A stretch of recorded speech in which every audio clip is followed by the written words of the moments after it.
notre vénéré Rabbeinu Nachman. Boker Tov, bon après-midi à tous et à toutes. Bezrat Hashem, une excellente journée avec beaucoup de bonnes nouvelles.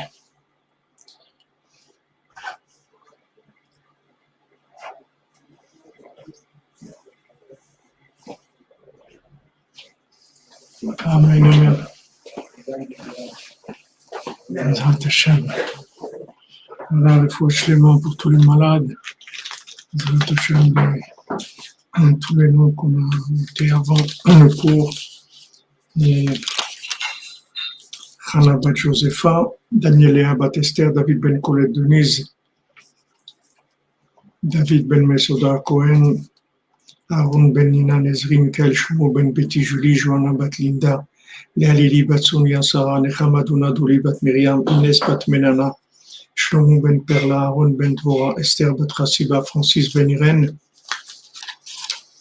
Mazal Tov Bat Rana, Catherine Bat Rivka, Josiane Bat Simon, Michael Ben Myriam, Simi Suzy Bat Zora Jacqueline, Laetitia Bat Anik, Michael Ben Anik, Dana Bat Marguerite, Sege Ben Dana, Dora Myriam Bakovina Yala, Leilou Nishma Deborah Fortuné Bet Chaya, Shlomo Ben Esther,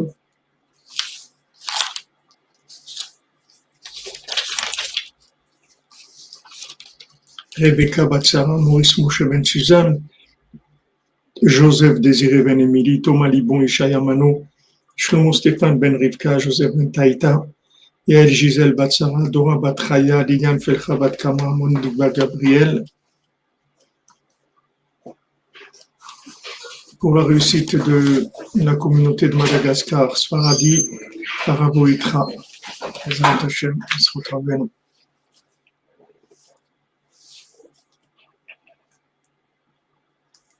Shalom les amis, shalom Yamin, shalom à tout le monde. On n'est que des bonnes nouvelles, Bezrat Hashem, le khair, on n'entend que des bonnes nouvelles. Qu'Hachem nous annonce des merveilles et des splendeurs, comme il nous a promis que à la délivrance finale, il y aura des splendeurs et des miracles beaucoup plus grands que la sortie d'Égypte. Bezrat Hashem, on attend de voir ça. Ir ou enenu ismach libenu, Bezrat Hashem. Merci à vous, merci d'être là, de votre présence. N'oubliez pas que c'est votre travail personnel qui crée le récipient pour pouvoir faire fonctionner la yeshiva. Merci à tous ceux qui nous aident. Myriam Bat-Corinne, Rafouah Shlema. Merci de votre présence et de votre soutien régulier et généreux pour le Mishkan. Voilà, on essaie de préparer le Mishkan. Bezrat Hashem pour Hanouka. Zchut Rabbeinu. Et après, on continue pour préparer pour Rosh Hashanah, Bezrat Hashem. Toute l'année pour Rosh Hashanah. Qu'Hashem nous donne le zchut, Bezrat Hashem.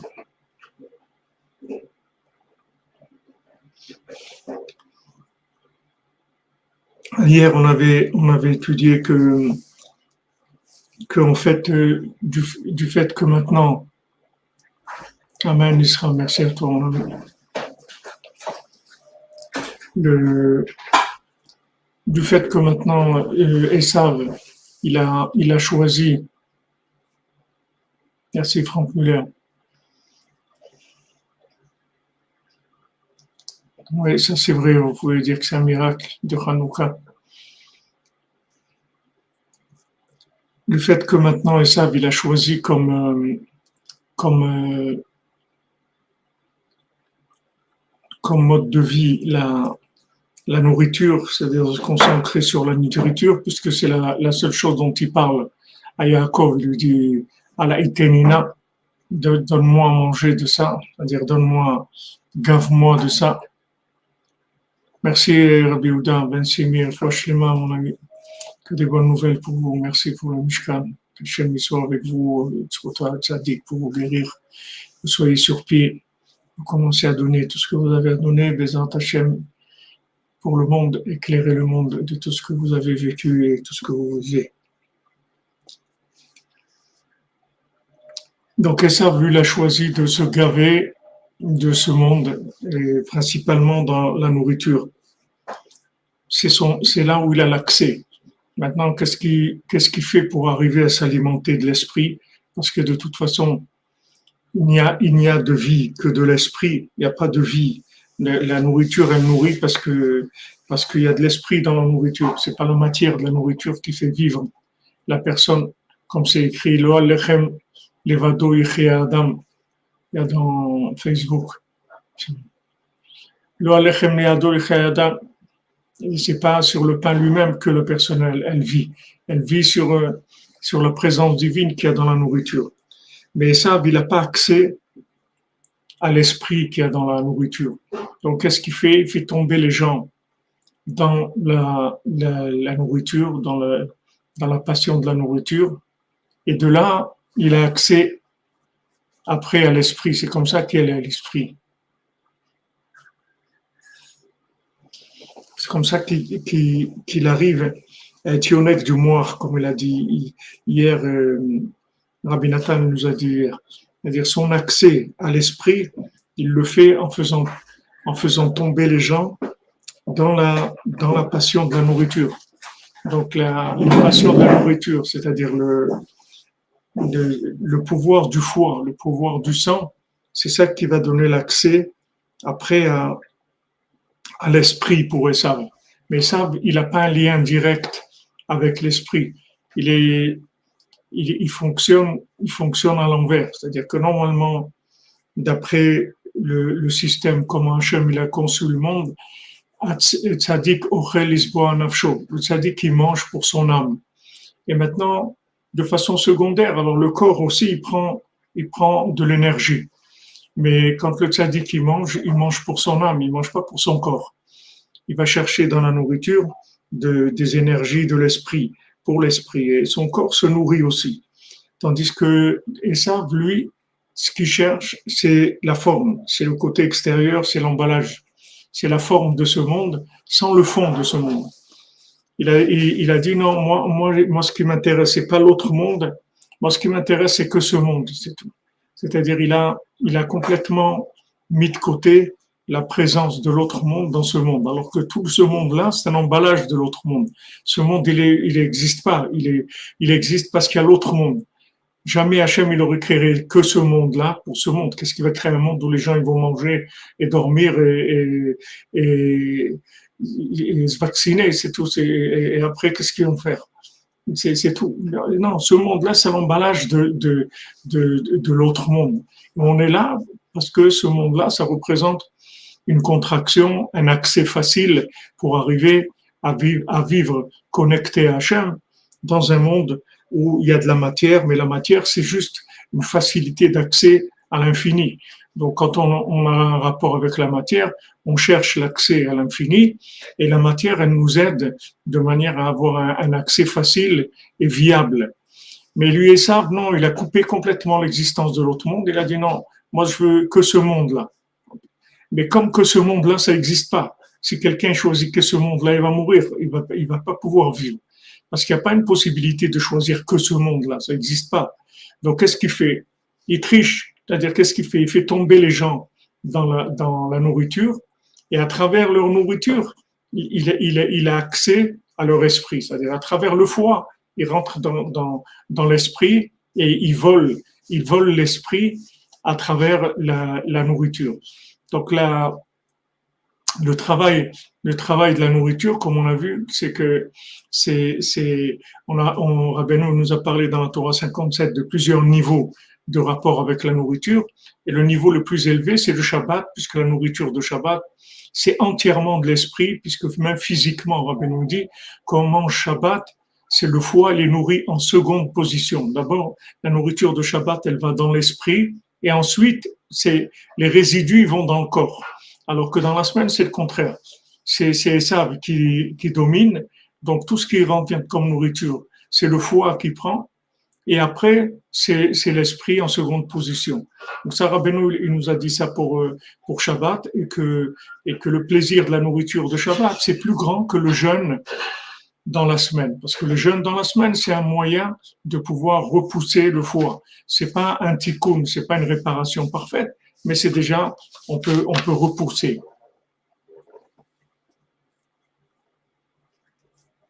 Oui, c'est vrai, Omen, c'est souvent lié avec la paracha. C'est vrai, je voulais dire, on a vu dans le texte hier. Je fais juste une petite intermède, pas musical, mais une petite intermède pour les Chont Lachon Hara. Proférer des paroles anodines ou prétendument anodines dans l'intention de nuire revient à dire du Lachon Hara, c'est interdit. Donc, faut faire attention à ce genre de paroles soi-disant anodines qui n'ont rien d'anodine, qui sont derrière, que c'est du Lachon Hara. Une déclaration diffamatoire demeure défendue même lorsqu'elle n'est suivie d'aucun préjudice pour la victime. Elle est interdite. Donc, tout ce qui est diffamatoire, même si ça entraîne aucun préjudice, c'est interdit. La Torah interdit la médisance, qu'elle soit nuisible ou inoffensive. Donc, ça aussi, c'est quelque chose d'important de savoir que c'est pas le côté nuisible de la diffamation qui est interdit. C'est la diffamation elle-même, même si ça fait aucun mal. Apparemment, même si ça fait aucun mal, mais on sait que ça fait aucun mal, c'est interdit. Donc ça, c'est notre Hashem, Chafetz Chaim, Tzvoto Yaginanenu. Al-Ken, Ikar Yetziat Mitzrayim, il dit Rabbi Nathan, c'est passage chet, pour ceux qui ont écouté à la Chot, Ilchot Pesach, Halacha Vav, passage chet sur la Torah 57. Al-Ken, Ikar Yetziat Mitzrayim, et Al-Yedé Makot Bechor. C'est pour ça que la sortie d'Égypte, elle s'est faite principalement par la plaie des premiers-nés. Que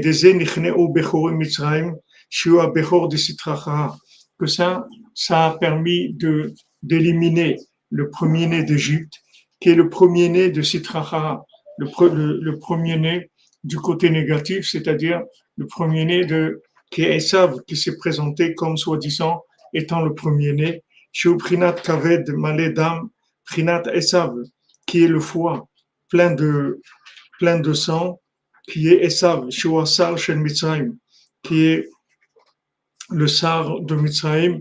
Donc, comme on l'a vu déjà, Rabbi Nathan, il nous le répète encore une fois ici, que le prince qui dirige, l'ange qui dirige l'Égypte, c'est Esav.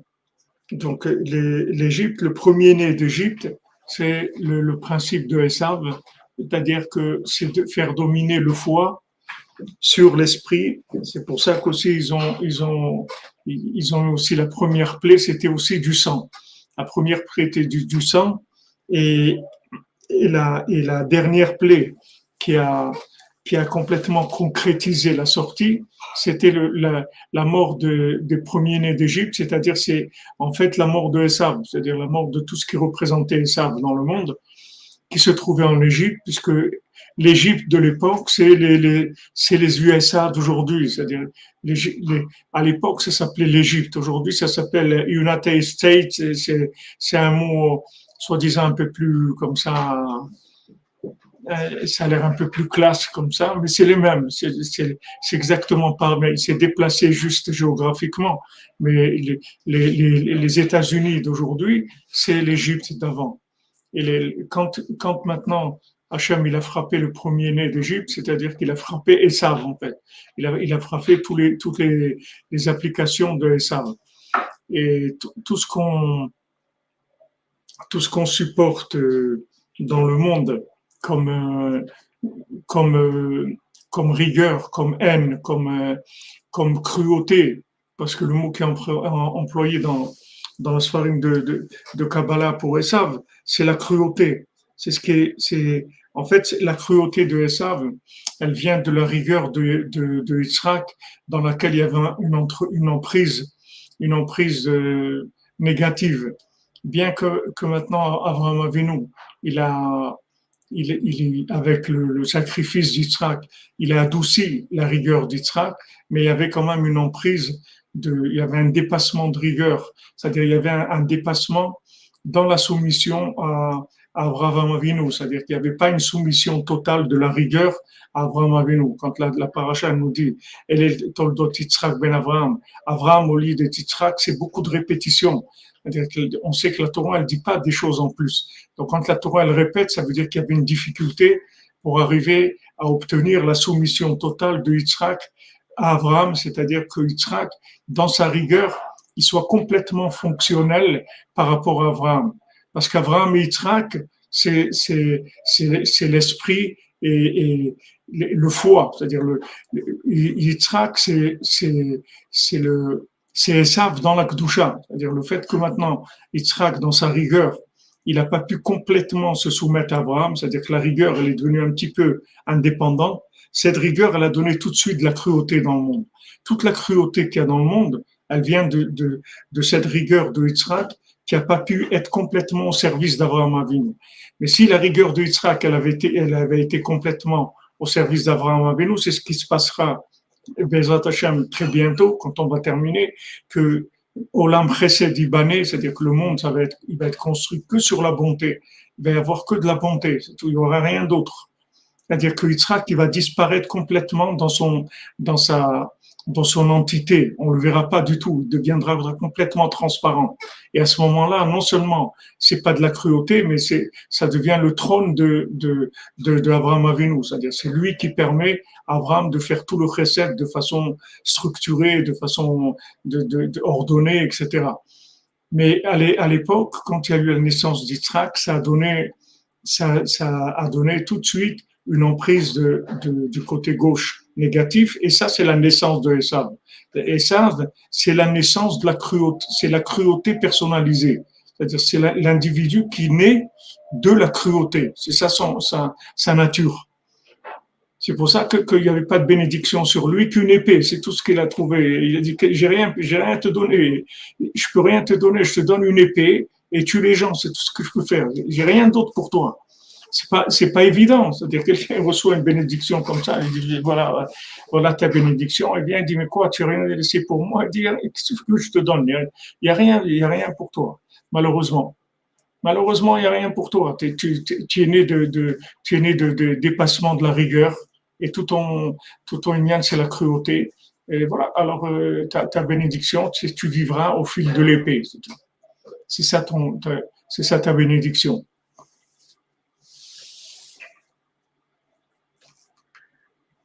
Alors maintenant, la réparation de Esav, c'est Mashiach, c'est l'épée de Mashiach. Moi, Ben nous dit que l'arme de Mashiach, c'est l'épée de la prière. Et l'épée de la prière, elle a deux tranchants. Un tranchant, c'est de remercier Hachem, et l'autre tranchant, c'est de demander ce qu'on a besoin à Hachem. Elle a deux tranchants dans la prière. Alors la prière, elle est là pour adoucir la cruauté de Esav, pour enlever la cruauté de Esav. C'est-à-dire tout ce qu'on obtient par la prière, en fait, c'est un adoucissement total de la rigueur, parce que on a rien fait, on n'a pas utilisé du tout de la rigueur. On a obtenu tout par cadeau d'Hachem. On lui a demandé, c'est tout. On a un rapport avec lui, tout ce qu'on fait, on le passe après, on le scanne, et on dit Hachem, merci pour ce que tu m'as donné, pardon pour ce que j'ai fait pas bien, et s'il te plaît, j'ai besoin de ça, etc. On n'utilise pas l'épée du tout, c'est-à-dire on n'utilise pas du tout la rigueur, les mains de Esav, qui en fait les mains de Esav, c'est une épée. On n'utilise pas ça, on n'utilise que la prière. Donc la prière, c'est le moyen d'inclure la rigueur dans la miséricorde, dans la bonté d'Abraham. C'est lui la première prière, le premier principe de la prière, c'est Abraham Avinu, c'est les chassadim, c'est la bonté, le matin, c'est le lever du soleil, c'est la bonté dans le monde, etc. Alors que la prière de Yitzhak, c'est Mincha, c'est en plein dans le bouillonnement de la rigueur de la journée, c'est-à-dire c'est en plein dans la matière, c'est là où c'est le plus dur, c'est pour ça que la Gemara dit l'Olam Izer Adam Nitfilat Mincha. La Gemara dit le Talmud dit dans Brachot que un homme il doit faire très attention à Mincha parce que Mincha c'est dur, c'est dur et ça demande de la rigueur parce qu'en général on est occupé à Mincha. C'est pas comme le matin. Le matin tu te réveilles ou bien si tu as eu le mérite, tu as fait Chatzot, tu as étudié, tu es embaumé de bonté, de connexion avec Hachem, c'est extraordinaire. Alors que Mincha, il faut que tu sortes de la matière. Il faut que tu sortes de ton travail, tes occupations, etc. Et c'est toujours tard, on essaye, ça traîne, c'est dur, c'est la prière la plus... Mais parce que c'est en plein dans la rigueur. C'est quelque chose qui est dans la rigueur. Donc, quand on utilise la prière,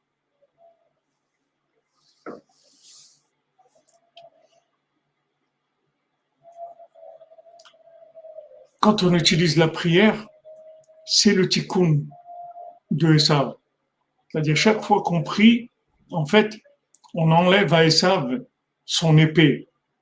Et on dit non, la racine de l'épée de Esav, normalement, ça devait être la prière, puisque c'est David Ameller. Le tikkun de Esav, c'est David Ameller. Qu'est-ce qu'il dit David Ameller? Anit Fila. Mais même David Ameller lui-même, il n'a pas pu terminer parce que il y a eu l'emprise de Esav, que David Ameller, il a tué beaucoup de gens, il a versé beaucoup de sang. Hachem, il a dit, tu peux pas construire le temple, tu as versé trop de sang.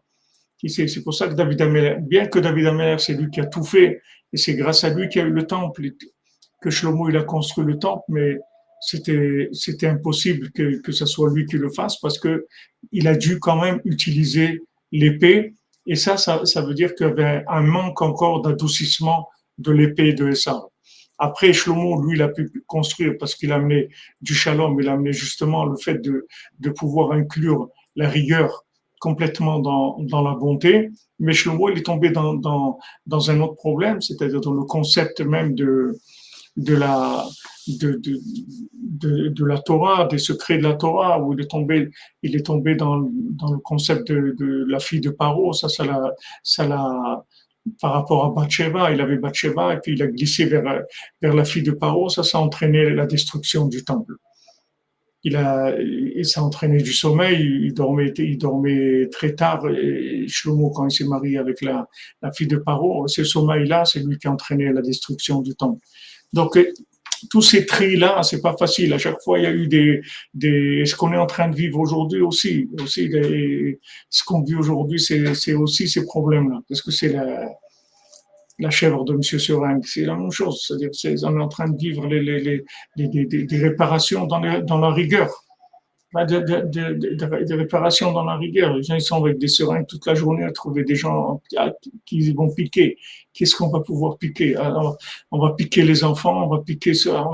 Mais ils n'ont pas besoin, ça fait rien. On ne cherche pas besoin. On va piquer des gens, c'est tout.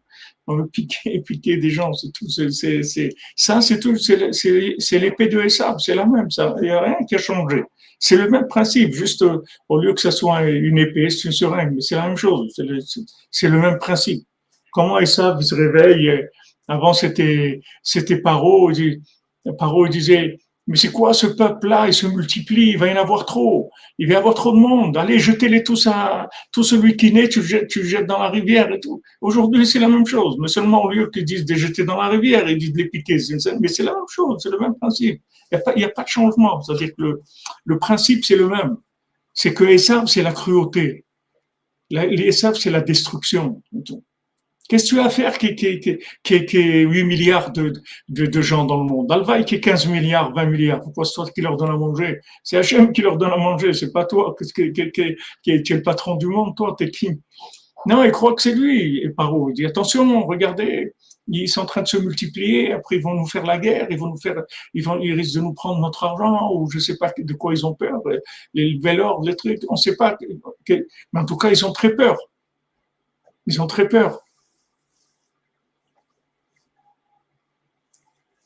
Ça leur fait très très peur la population, alors que c'est une bracha la population. Les naissances, c'est une bénédiction, c'est la révélation d'Hachem, c'est extraordinaire. Ken Yerbu, pour eux, Yerbu, c'est la première chose qu'Hachem il a dit. Multipliez-vous, multipliez-vous. Chaque personne qui naît, c'est une révélation d'Hachem, c'est de la bonté. C'est quelque chose, et tu vois que Paro ne peut pas supporter. Il dit, attends, c'est dangereux, regarde combien ils sont venus, ils étaient à peine 70, regarde maintenant. Ils sont 600 000, 1 million, mais c'est dangereux. Allez, jetez-les dans le Nil. Et tous les garçons qui naissent, vous les jetez dans le Nil. Alors lui, il avait son système de comment éliminer les gens. Et maintenant, il a changé de territoire. Il s'est mis sur les États-Unis, mais c'est le même. Je veux dire, il n'y a pas 1 millimètre d'évolution là-dedans. Et maintenant, nous, qu'est-ce qu'on a quand on voit ça. Mais on sait qu'on doit faire en plus de prière, on doit augmenter la prière. Chaque mot de prière, ça enlève l'épée de ça. Chaque fois qu'on prie, on adoucit la rigueur. On inclut la rigueur dans Yaakov, dans Abraham. On inclut la rigueur de David Ameller. On permet à David Ameller d'enlever complètement tout le côté sanguinaire qu'il y a dans le monde, tout le côté cruel. Alors et ça, c'est le sang, c'est le sang, et c'est lui qui veut être le premier-né. Il dit non, le premier dans le monde, c'est celui qui est fort, qui a les mains. C'est lui.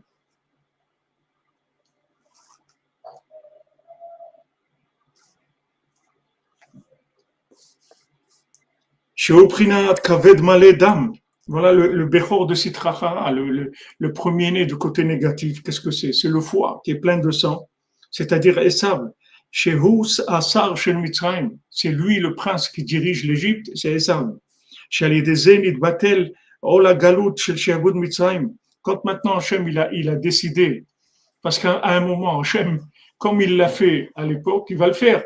C'est-à-dire qu'à un moment, Esav, il va avoir la possibilité d'avoir le.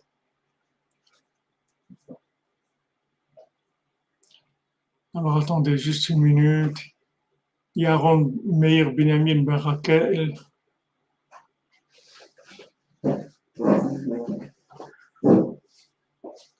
Les choses Bezrat Hashem.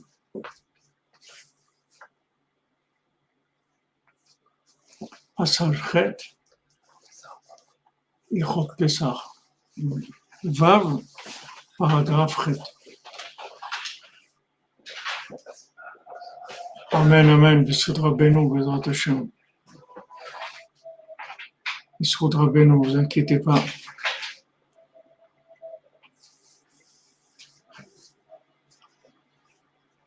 Oui, il trouve un côté d'essayer d'influencer les gens pour diminuer les naissances par intoxication psychologique et sinon par intoxication physique. C'est-à-dire que c'est la même chose.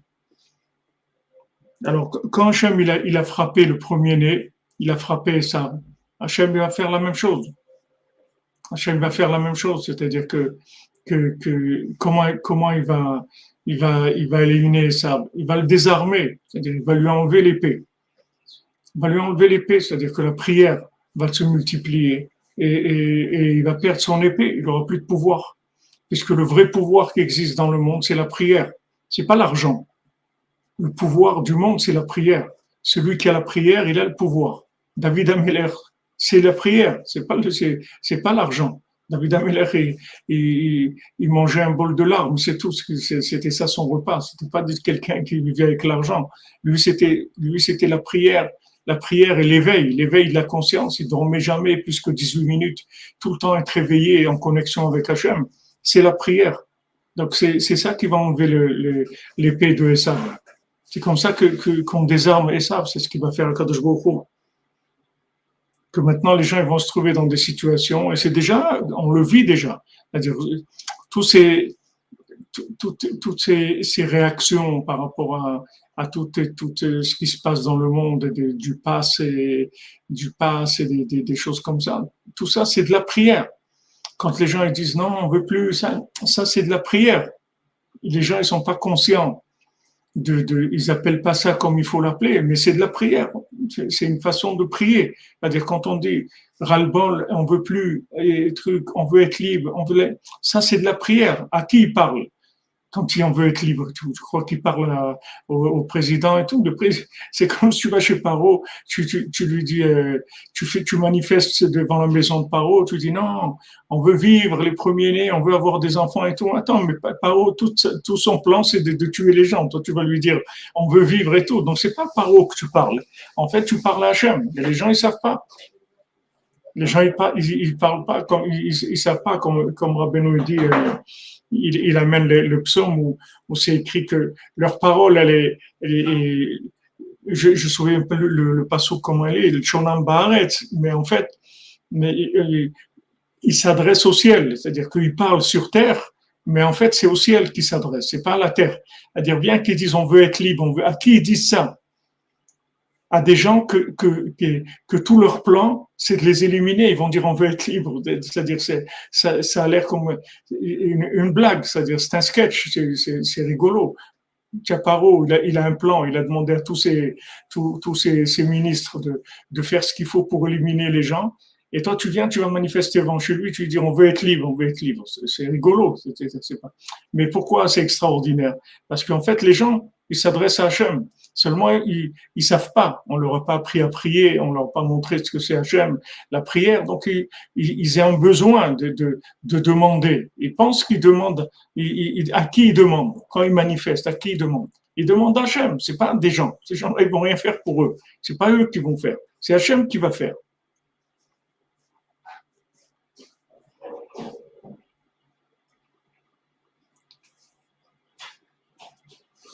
Ah, c'est sûr que vous dites, Madame Amazon, qu'il ne prévoit pas du tout ce que Hachem va faire.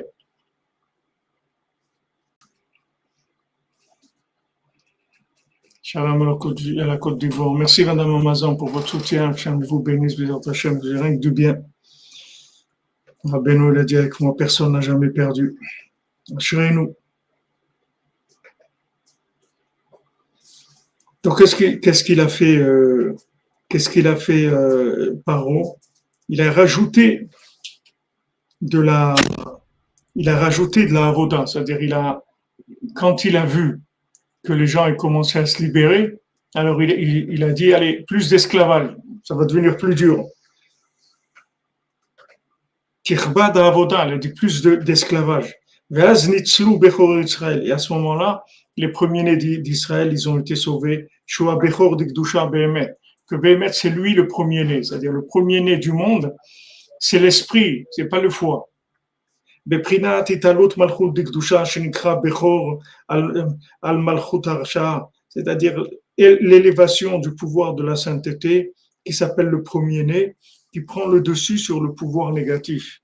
Kol ze haya al yedei she'asku az Korban Pessah. Tout ça, c'est parce que à ce moment-là, ils étaient en train de faire le sacrifice de Pessah chez Prinat Neder, que c'est le Neder, c'est le principe de Neder, c'est-à-dire qu'ils ont sanctifié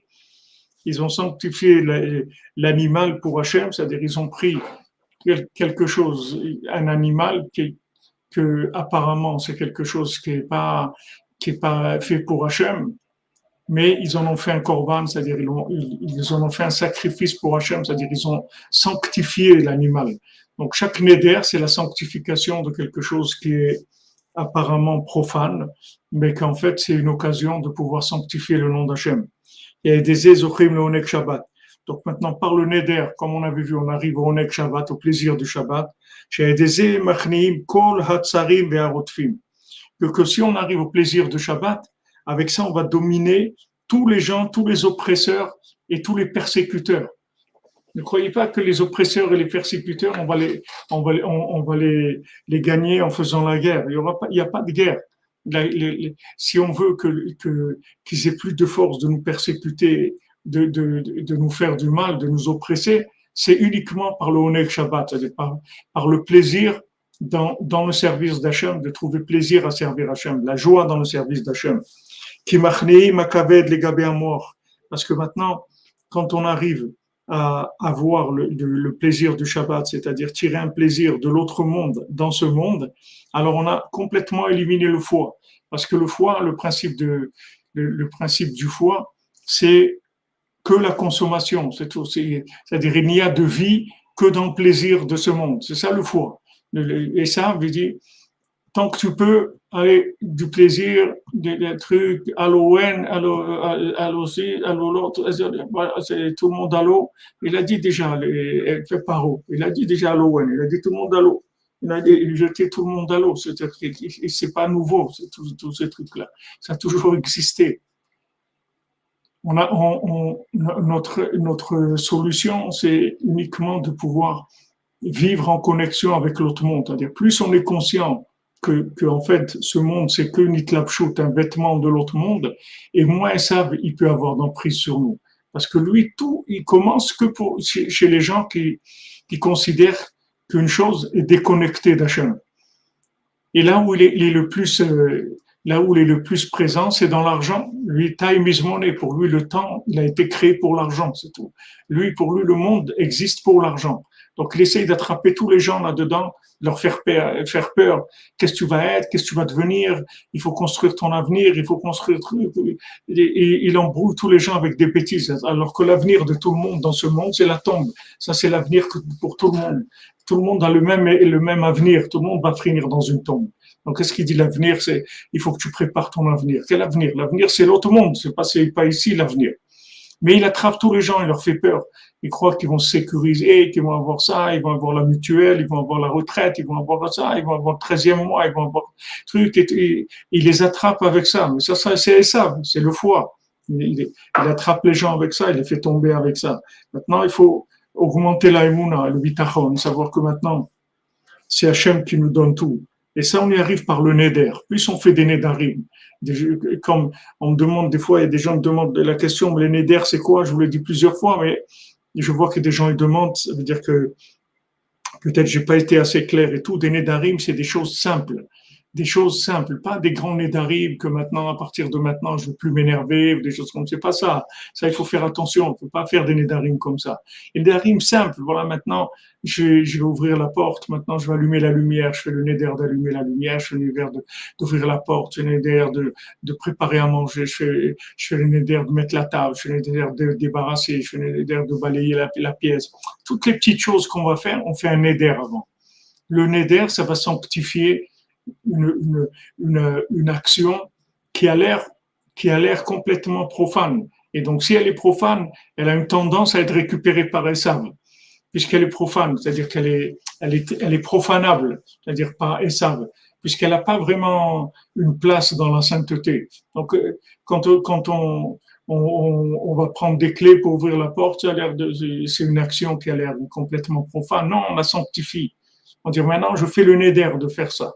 Alors, quand je fais le neder, ça y est, je l'ai enlevé à Esav. Je l'ai sanctifié. Je dis non, moi je fais pas ça. Je suis pas en train de faire une action profane.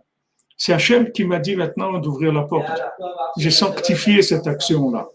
Donc ça répare. Ça répare le principe du foi dans sa racine. En disant, il n'y a pas de foi, il n'y a que l'esprit. Le foi, c'est que du fonctionnement, c'est tout. Mais derrière ce qu'on voit du foi, en fait, il y a un esprit. Derrière ce vêtement-là du foi, de l'action, il y a un esprit derrière ça. Et chaque fois que je fais des nedarim, c'est ça ce qui se passe. Vous voyez Baruch Hashem, qu'il y a de quoi faire des nedarim.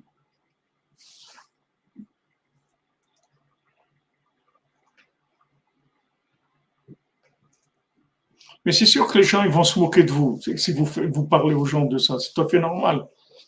Parce que les gens ils sont sous l'emprise de Esav, c'est sûr qu'ils vont ils vont se moquer de vous.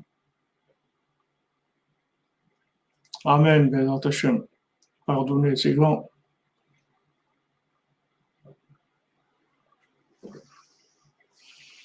Voilà, exactement. Faire attention, une action immédiate et certaine. Voilà. Comme vous dites, Chazak, immédiate et certaine.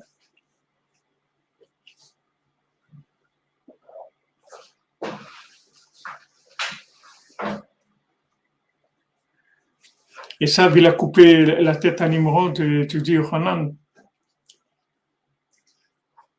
Amen, merci Sandrine de l'école pour le café. Azak.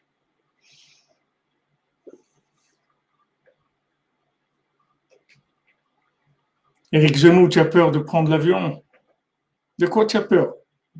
De toute façon, on va tous prendre l'avion, un jour, le grand avion. Alors, de quoi tu as peur? N'aie pas peur, n'aie pas peur.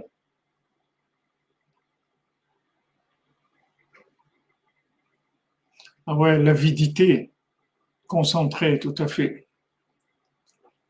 Tout à fait. La nourriture, c'est mamache.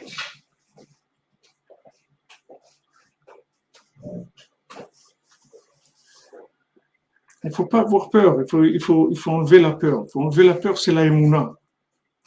La peur, ça vient du manque de conscience d'Hachem, de savoir que Hachem, c'est lui qui dirige tout. Il n'y a pas à avoir peur. Peur de quoi? Il n'y a personne qui peut rien te faire dans ce monde. Il ne peut jamais rien t'arriver si ce n'est pas Hachem qui décide. Donc, tu n'as pas à avoir peur. Quoi tu as peur? Du moment où tu as peur d'Hachem, ça y est, tu n'as plus peur de rien du tout.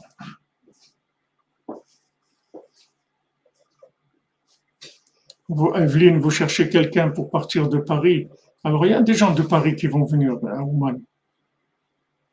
Il y a des gens de Paris qui vont venir à Ouman. Appelez les numéros qu'il y a sur la fiche de Hanouka. Vous allez, vous allez voir, vous orienter vers quelqu'un qui part en même temps que vous.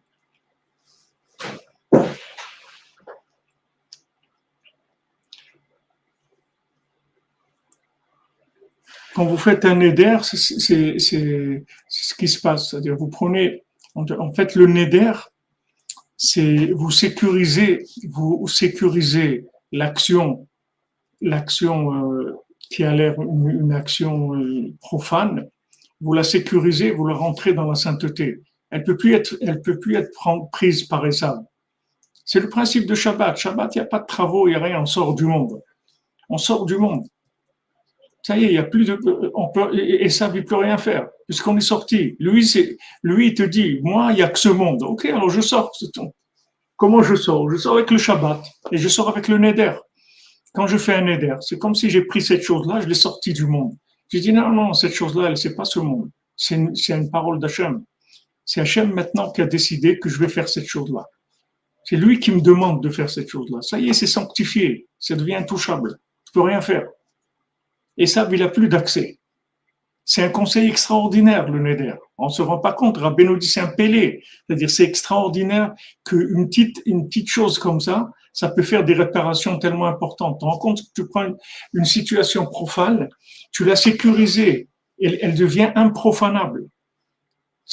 Il ne peut pas la toucher, ça. C'est plus à lui. Il vient, tu lui dis, je suis désolé, c'est Hachem, c'est lui qui a pris la chose. Je ne peux rien faire. Je peux rien faire. C'est Hachem qui l'a pris, je peux rien faire. Donc ça y est, tu lui enlèves l'emprise.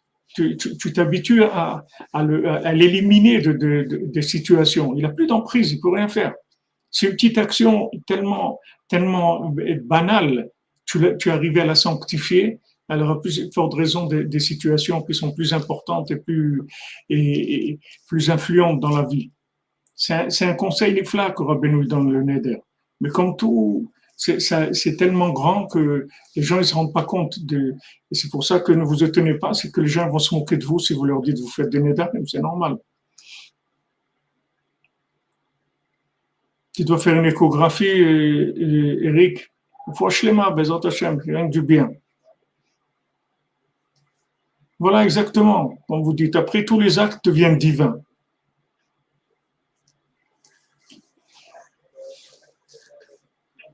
כי מכנים הכבד לגבי המוח, שהוא הכנעת ביטול בכור מצרים, וגזולת התעלות בכור ישראל שמבחינת המוח. Donc quand tu fais le neder, en fait tu fais sortir la situation du premier-né d'Égypte, qui est Esav, tu le fais passer du premier-né d'Israël, de Yaakov. C'est-à-dire tu fais le premier-né qui était normalement une action complètement dans les mains, quelque chose qui était des mains, tu l'as rendu de l'esprit pur. Comme c'est écrit pour la création, que Hachem, Kulam Bechokma Asita, c'est-à-dire tout ce qu'il a fait Hachem, c'est que de l'esprit, il n'y a pas de matière. Les 10 commandements, c'est les 10 paroles de la création. Les 10 paroles de la création, c'est les 10 commandements. Il n'y a pas de matière pure dans le monde. Toute la matière, c'est que de la divinité qui est habillée dans de la matière. Seulement Esav, il détourne, justement, parce que c'est un vêtement matériel, alors il se permet de le détourner et d'en faire de la consommation pure. Alors quand tu fais le neder, tu l'as pris, tu l'as sécurisé, il ne peut rien faire, il ne peut plus toucher à ça, puisque tu l'as rentré dans la parole d'Hachem. Ça y est, il n'a plus d'accès. Donc c'est comme ça que tu éloignes le premier-né d'Égypte qui est Esav. וזה שנוהגים הבחורים להתענות בערב פסח. היה מנהג, c'est pas une halakha, ממש, mais c'est un minhag, c'est une habitude qu'on a, que les premiers-nés jeûnent la veille de Pessah. כי הכנעת הכבד לגבי המוח הוא על ידי תענית. Parce que Rabbeinu dit dans la Torah que comment on repousse le foie par rapport à l'esprit avec le jeûne.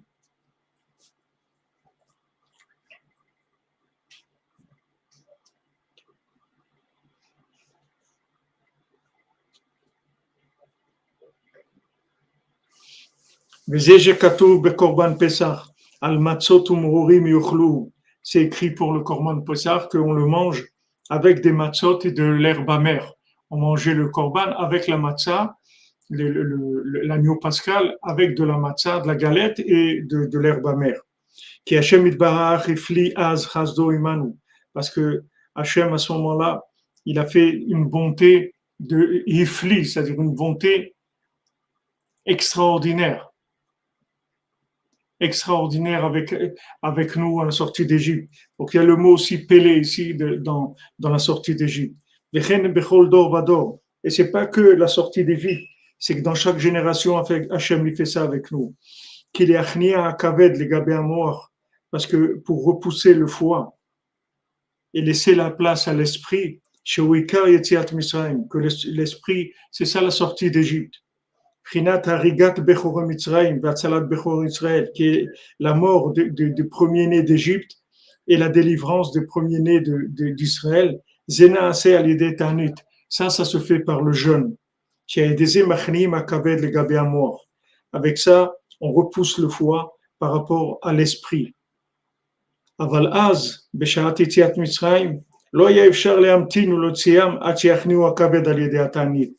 ce qui s'est passé à la sortie d'Égypte, c'est qu'il y avait un problème de timing, c'est-à-dire que c'était pas possible d'attendre de faire toute l'opération comme il fallait la faire. C'est-à-dire on pouvait pas faire ce qu'il y avait à faire comme il fallait le faire. Si on voulait faire les choses comme il faut, il fallait rester 400 ans en Égypte. À ce moment-là, on repoussait les 400 hommes de Esav et on aurait fait le tikkun des 400 hommes qui étaient avec David Améler, que au lieu qu'on les voit comme des clochards, qu'on les voit inversés, on aurait vu qu'en fait c'est les tzadikim de la génération. Mais comme maintenant on n'est pas resté 400 ans en Égypte, donc on n'a pas purifié l'imagination, on n'arrive pas à voir les choses comme elles étaient. Donc on a dû se sauver en fait, et on avait l'impression comme des voleurs. On était obligé de se sauver. Sauve-toi, vite, vite, vite. Pourquoi on était obligé de se sauver? Parce qu'on n'a pas fait le tikkun comme il faut, on n'a pas réparé. Donc il n'y avait pas de maturité, il n'y avait pas de prise de conscience et de pouvoir faire le discernement. Donc on s'est sauvé grâce uniquement au mérite de Moshe Rabbeinu qui nous a donné une conscience extraordinaire. Mais cette conscience, c'était pas notre état de conscience personnelle. C'était une conscience qui nous a été influée par le tzaddik et que Hachem lui a donné la force de pouvoir nous influer, nous donner cette conscience-là, juste pour sortir. Mais il fallait se sauver. Alors Rabbeinu dit que la Geoula Harona qui va être sur le schéma de Purim, on va pas courir du tout. C'est une Geoula qui va se faire tranquille, dans la douceur, dans la tranquillité. Parce qu'on aura compris, on a fait des choix de par nous-mêmes. Tandis que là, c'est pas des choix qu'on a fait de par nous-mêmes, on a été influencé. Donc, on ne pouvait pas faire vraiment le tikkun de Esav. On était obligé de se sauver, on est obligé de manger de la galette, on est obligé des herbes amères, des gens. Tout ça, c'est parce que il n'y avait pas de maturité. Donc, c'était dur. Et tout ce qu'on vit aujourd'hui, c'est la même chose. Tout ce qu'on est en train de vivre, toutes ces histoires-là qu'il y a dans le monde entier, c'est parce que il y a un manque de maturité. Donc, les choses, elles se présentent d'une façon qui n'est pas agréable. Alors que si maintenant il y a une maturité, les choix ils se font à la racine.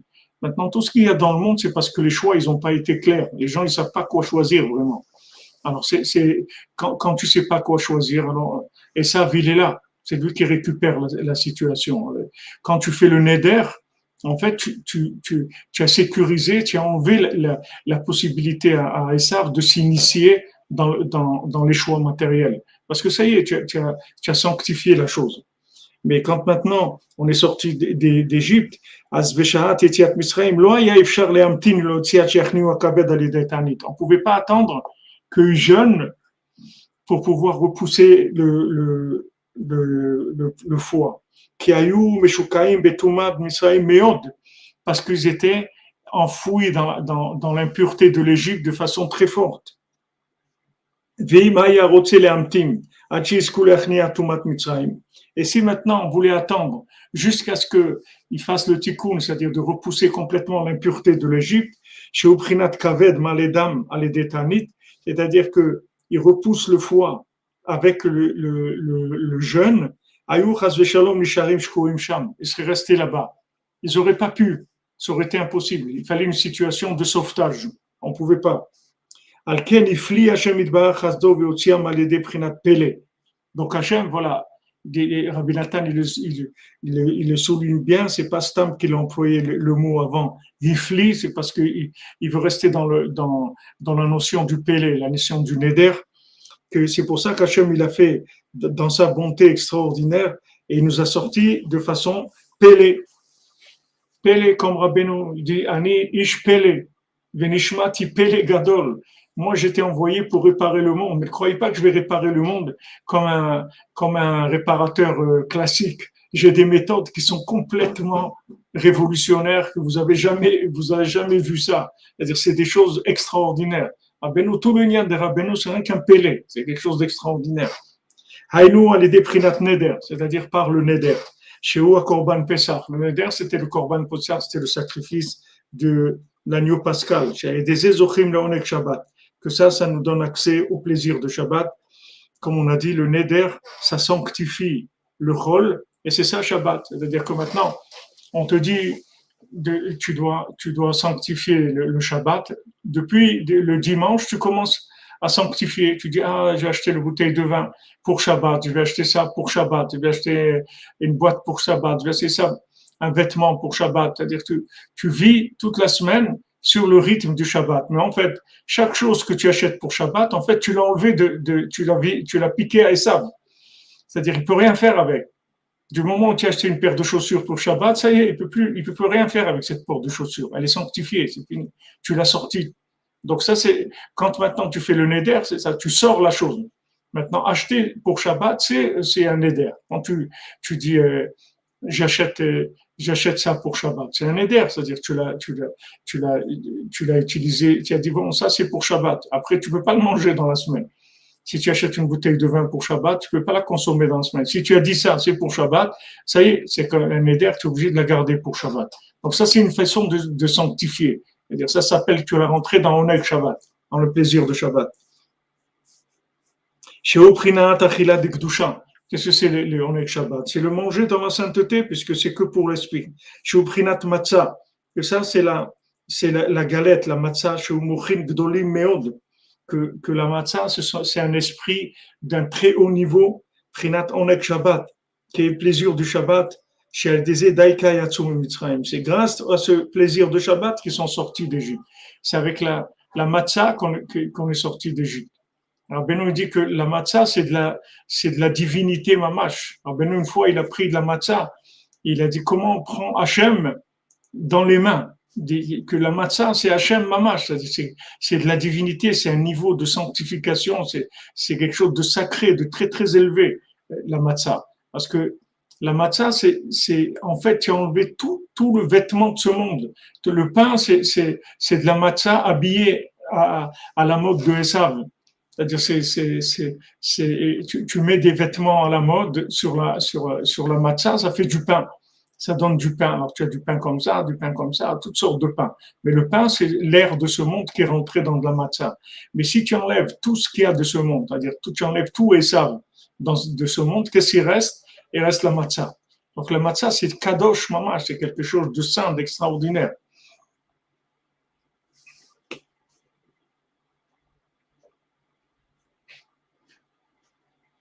C'est vrai que François Guez, ce que vous dites, qu'on enlève les vœux, c'est-à-dire le Kol Nidré. On commence Yom Kippour avec ça, Kol Nidré, tout le lien des Nedarim, tout à fait.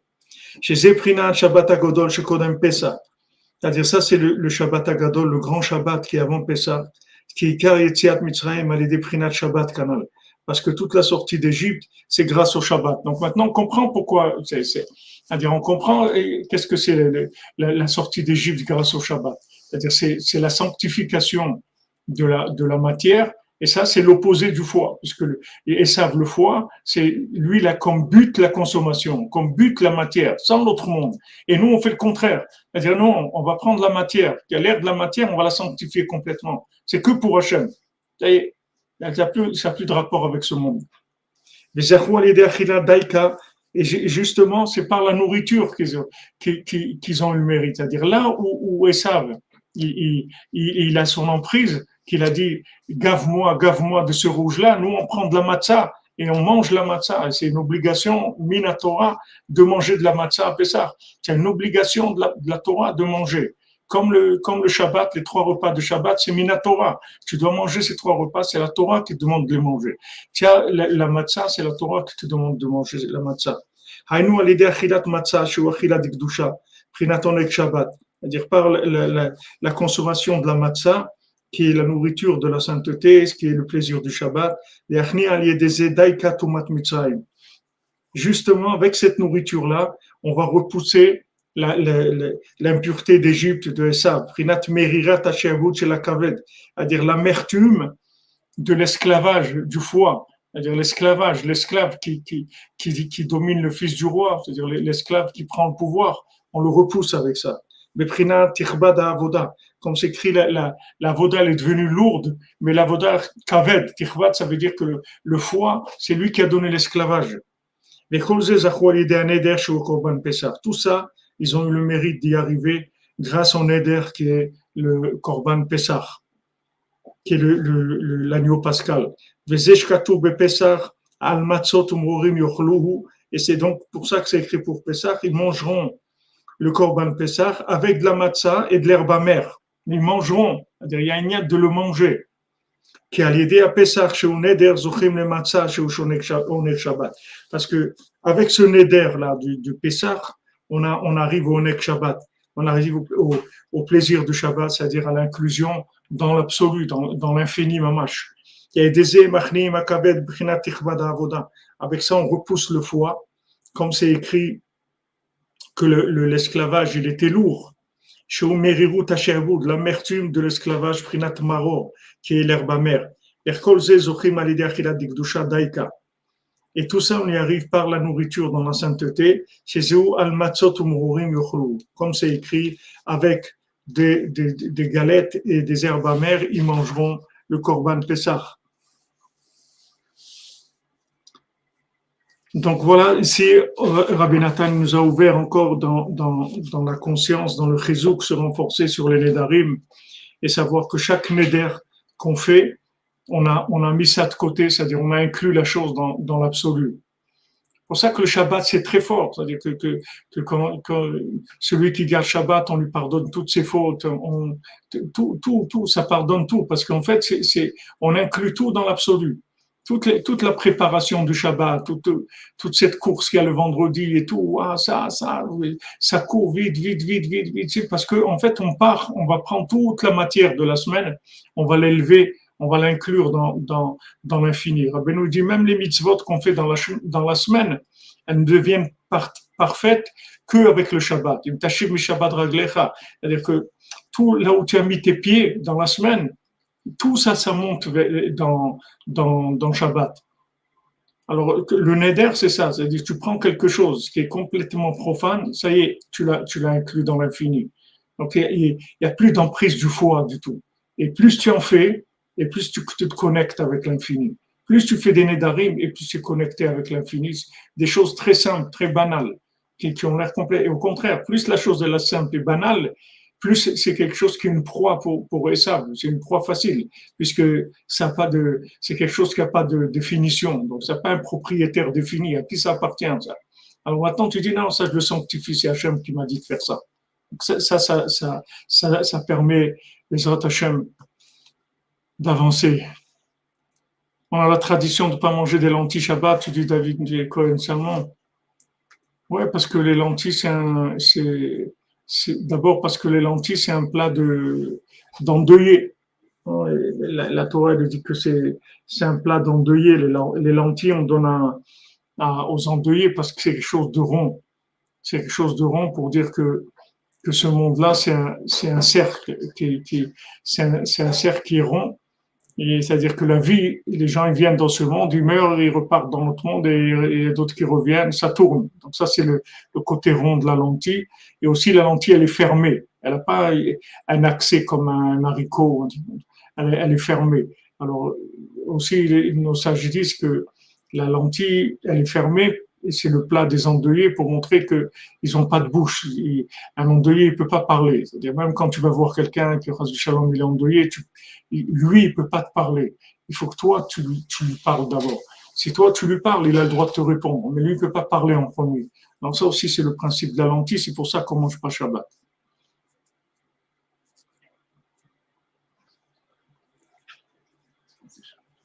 Ah, Alex, tu demandes pourquoi on n'a pas clairement un dirigeant présent physiquement dans notre génération. Et mon ami Alex, si je veux te répondre sur ça, je peux pas te répondre en 1 minute ni en 10 minutes. Il faut du temps pour te répondre à ça. Il y a beaucoup. L'œuf aussi, Madame Gavali, l'œuf aussi, c'est le même principe. L'œuf et la lentille, c'est la même chose. C'est le même principe. Ah ouais, Bezrat Hashem, et maintenant, les Africains, 1 milliard d'Africains, ils vont faire le Tikkun HaKlali ensemble. Oh.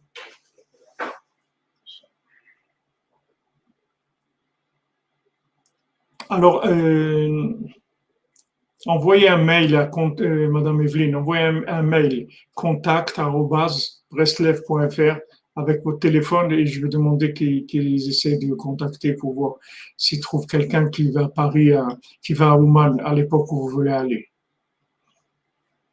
Ah oui, exactement. Et ça, il a fermé sa bouche, ouais, comme vous dites avec la lentille. L'œuf aussi, ça fait partie du plat. C'est ce qu'on mange Tisha B'Av avant de rentrer dans Tisha B'Av, on mange de l'œuf parce que l'œuf aussi, c'est un principe de fermer.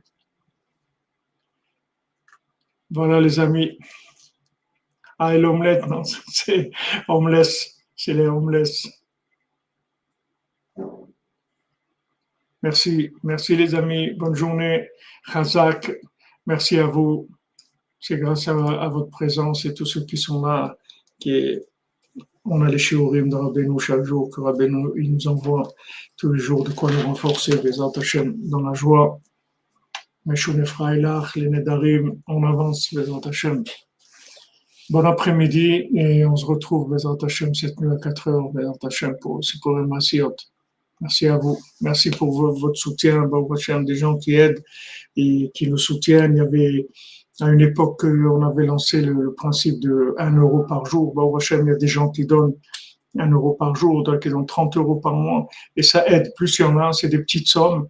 Mais le Mishkan, c'était comme ça. Il se faisait avec des petites sommes, pas ces petites sommes-là, elles deviennent énormes parce que les Hashem, on est nombreux. Il y a de plus en plus de gens qui écoutent, qui suivent les shiurim, Ashrenu, Atov Chelkenu.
Laisse-moi plonger dans ta lumière, efface ces larmes qui sont devenues des rivières et nos presses depuis des millénaires. Des fois je perds mon calme, des mecs mon millénaire à cultiver l'intolérance, faisant passer l'obscurité pour un luminaire. J'ai besoin d'un bon Voltaire, éteindre ce feu sans Canadair. Il faut agir, plus rien à dire et juste faire au lieu de fuir. Malheureusement les générations descendent, c'est de pire en pire, on passe de peur en peur.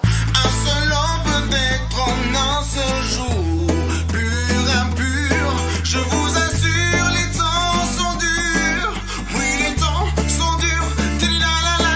Hey, laissez-moi rêver, laissez-moi plonger dans la lumière, laissez-moi pleurer. Quand les portes du ciel sont fermées, mes larmes sont les seules clés. Laissez-moi rêver, laissez-moi plonger dans la lumière, laissez-moi pleurer. Quand les portes du ciel sont fermées, mes larmes sont les seules clés. J'avance, me lance et danse qu'à l'inquiétude, à un bout de souffrance, d'offense, d'arrogance, fonce. Là tu vois l'impression de marcher sur des ronces. Les doutes sont dangereux comme un blanc qui marche dans le Bronx. Ouais, comme avec un air à l'armature, je porte les toits noirs parce que le soleil décline, en rêvant de me lever un matin hyper clean, avec la même lueur d'espoir que Martin Luther King. Hey, laissez-moi rêver, laissez-moi plonger dans la lumière, laissez-moi pleurer. Quand les portes du ciel sont fermées, mes larmes sont les seules clés. Laissez-moi rêver, laissez-moi plonger dans la lumière, laissez-moi pleurer. Quand les portes du ciel sont fermées, mes larmes sont les seules clés. Laissez-moi rêver, laissez-moi plonger, laissez-moi pleurer. Quand les portes du ciel sont fermées, mais les larmes les ouvrent, nos larmes les ouvrent tout s'ouvre. Nos larmes sont les seules clés, nos larmes sont les seules clés, yeah.